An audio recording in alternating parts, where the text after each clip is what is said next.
I got nightmares in my head, I fear thoughts build up until I can't hear. My mind fills up into a creature, and it haunts me somewhere much deeper. I got nightmares in my head, I fear the thoughts build up until I can't hear. That my mind fills up into a creature, and it haunts me somewhere much deeper. Hello and welcome to True Crime Rocket Science, the most authentic voice in true crime. Put up your hand if you've dismissed the allegations against Russell Brand. Have you? Well, if you've dismissed the allegations, YouTube hasn't. His bipolarization show has also been suspended until further notice. Pan Macmillan, Brand's book publisher, and his literary agency Tavistock Wood, they've both terminated all professional ties to Brand. Still think it's not a big deal? Or are they also in on this mainstream media conspiracy? It's interesting to me that while YouTube has suspended Russell Brand's ability to monetize his content, Brand's account has meanwhile ballooned by another 10,000 subscribers. This was a question I had in the beginning, and it was sort of a self-directed question of, I wonder whether you guys in YouTube land are going to reward and support Brand more now that he's being accused, and whether this is going to somehow become a bonanza for him. And you kind of got to think, what a crazy society we live in when even negative attention like this, negative publicity, actually leads to profits. I mean, if you think about it, by being accused of serious sexual allegations, or some people apparently finding you a menace to society, you actually become more popular on social media, and kind of makes you think, isn't that going to be an incentive for others to do the same thing? So anyway, now we have a curious situation where Russell Brand is suspended by YouTube, but by not by his flock on YouTube. Really? Is YouTube also part of some conspiracy?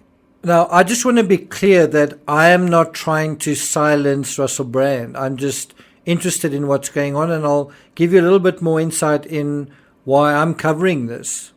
But for the moment, Russell Brand has framed the narrative around him as him being silenced.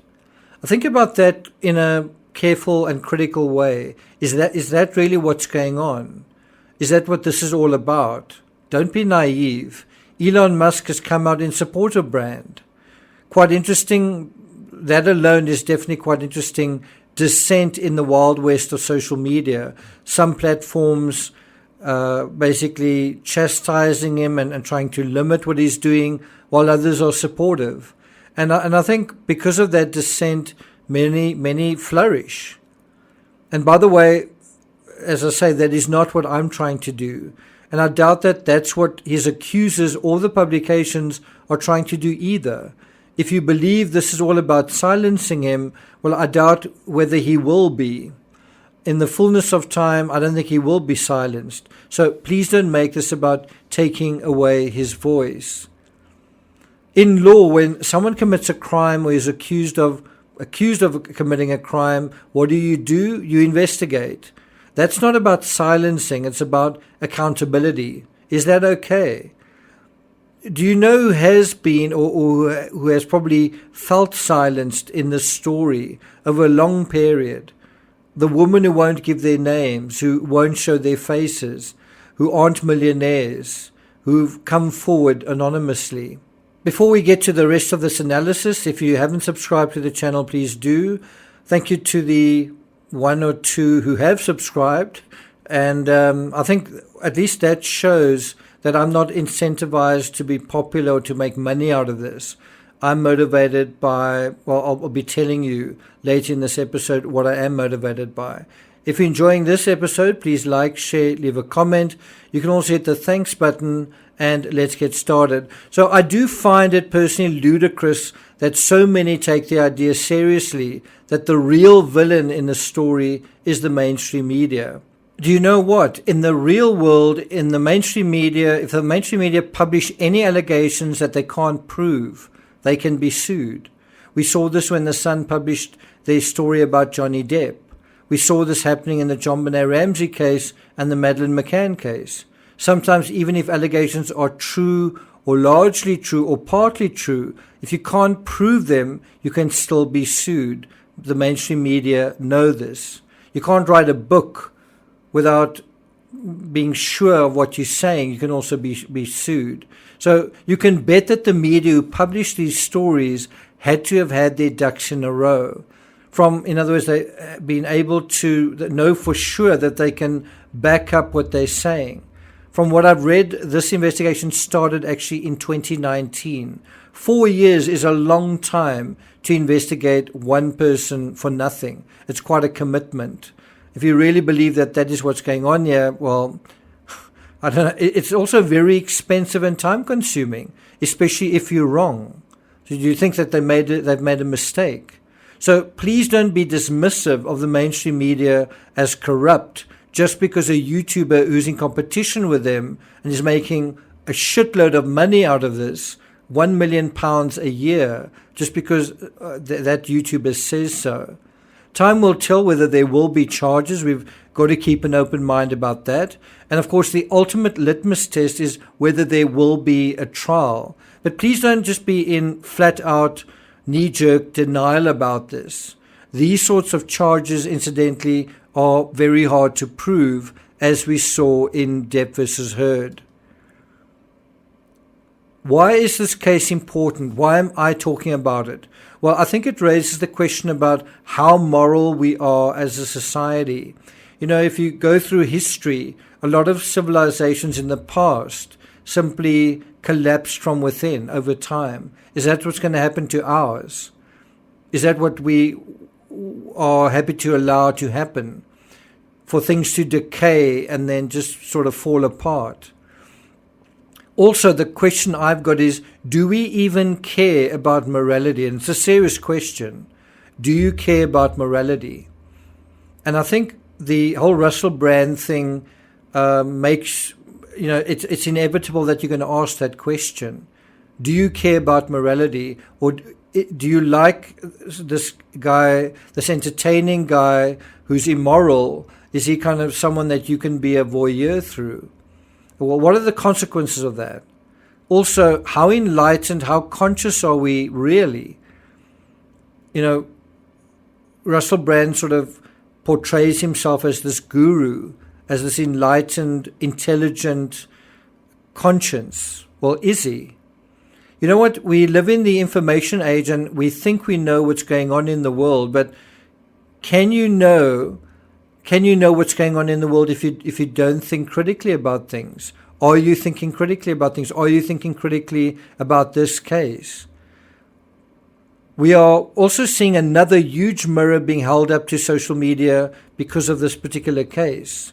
In other words, what we're seeing now is a reflection. We're seeing ourselves. We're seeing social media. Some channel basically described this as a contest in a way between old media and new media. The regulations of old media versus the regulations of new media. What do you think of that reflection? Because we collectively are in that reflection. We, the mob.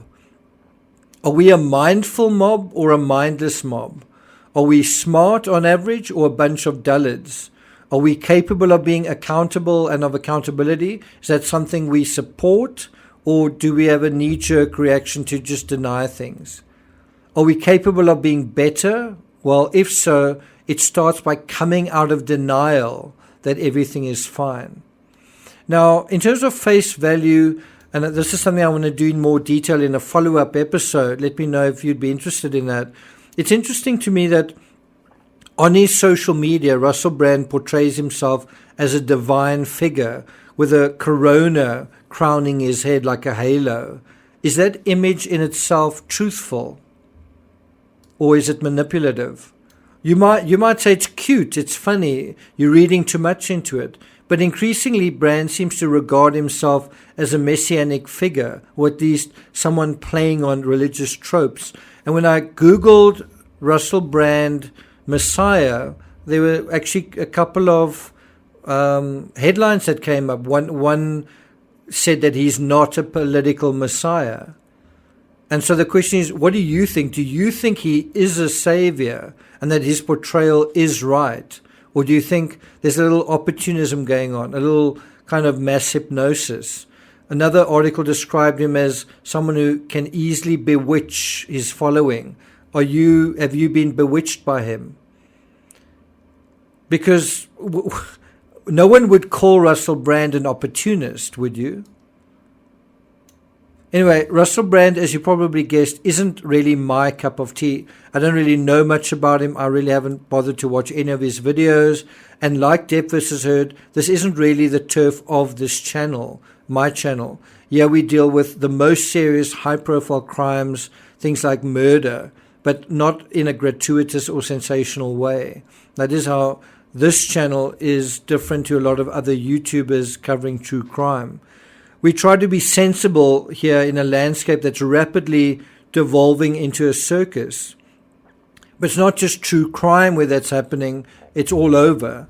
And it's because people realize how other people, how the mass out there think and what they find entertaining and what they find popular. YouTubers look at Russell Brand's formula and other successful creators' formula and they duplicate it. Why is that formula working? I think it's got something to do with being entertained, and while being entertained, you belong to kind of a particular group of people and it's all fun. But how about being on the side of just telling the truth being reality, not someone's version of it? And I feel quite strongly about that, specifically in the area of true crime. Or if you're someone like Russell Brand and your doctrine, the content you're making is about truth, well then just tell the truth. Or isn't that fun enough? Is it not fun enough to just tell the truth? And interestingly, I have done a little bit of looking on to Russell Brand's social media, and he's on his Instagram, ironically enough, he refers to that excellent quote about telling the truth being a revolutionary act, that quote by George Orwell. And it really is. Really telling the truth, where you are not tied to the outcome and trying to be popular, is a revolutionary act on YouTube. I don't see very many people doing it. I've been on YouTube long enough to see where YouTubers gravitate to when a big story comes along. Well, they gravitate to the low-hanging fruit, like a stampede of cows. The current headline in the Daily Mail questions whether Brand has been grooming an online cult for years. In short, whether he's been deceiving and deceitful. These aren't my words or my thoughts. This is simply what's in the media. The question is it true? If you're a follower of his, what do you think? Or is there a knee-jerk response? No, it's not true. And so the article reads, did Russell Brand know this is all coming? Fellow comics and experts claim the star spent 4 years grooming online cult following to support him when these allegations became public.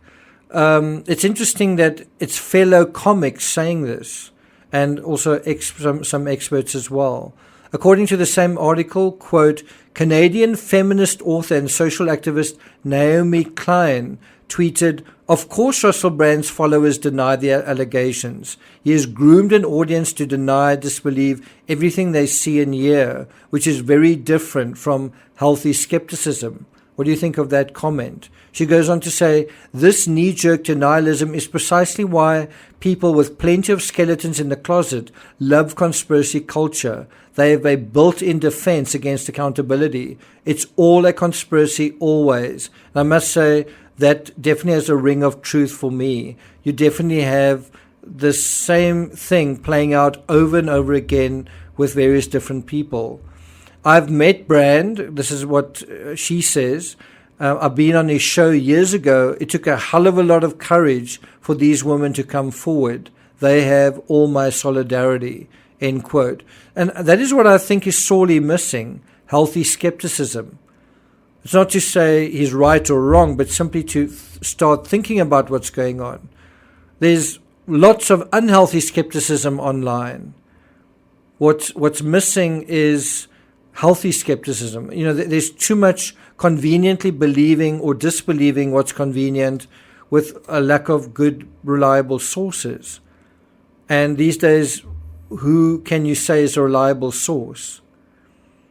One person's reliable source is another's fake news. Can I tell you something? We are in a time of near universal deceit. And the reason I've taken an interest in Russell Brand is I've noticed how many of my own patrons and subscribers, many that I love and respect and feel that I know, seem to have an unquestioning support of him.